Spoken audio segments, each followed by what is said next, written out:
Vaqtida 80%, 90% TikTok Serdor'a sindiramiz deb yozganda sindirilmaydi. O'sha paytlarda eski nimalar.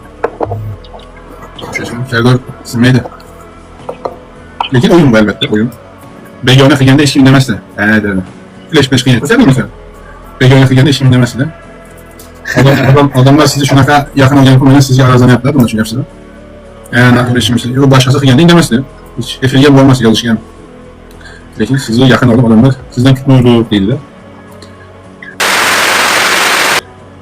Hükümetli, onu hem şöyle. Sopa lekin Serdar ko'targan bo'laman 100%. Yani. O'shanday. Boshidan efirdan ko'rib chiqaman. Ko'targan bo'ladi bu. Salomat bo'ling.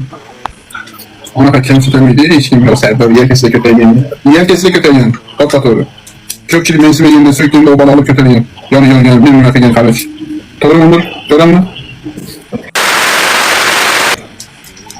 O'ylayapti Serdar yomon edim deb.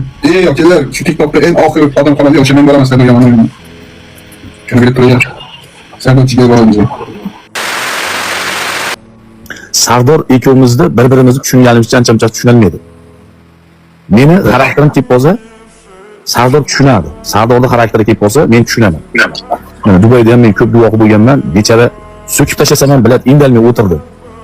Meni xarakterim kelgan paytda. Uni kelganda men indamayman. Odamzod bir-birini tushunish kerak. Bir-biriga tushunib, chiroyli muomalada bo'lish kerak.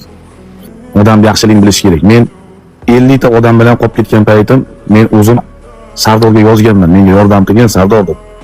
Meni Sardor qancha yomonlasa ham, qancha so'ksa ham, mendan kichkina 70 yosh kichkina Sardor mendan. Qancha yomon gapirsa ham, men unga yomon gapirmayman, chunki men tilim qisiq joyi bor. Chunki meni o'sha katta davraga ko'rikka olib kirib, o'sha yerda pardishga qildi shu bola meni. Buning uchun odam yaxshilikni bilish kerak. Ozmi ko'pmi? Odam yaxshilikni bilish kerak.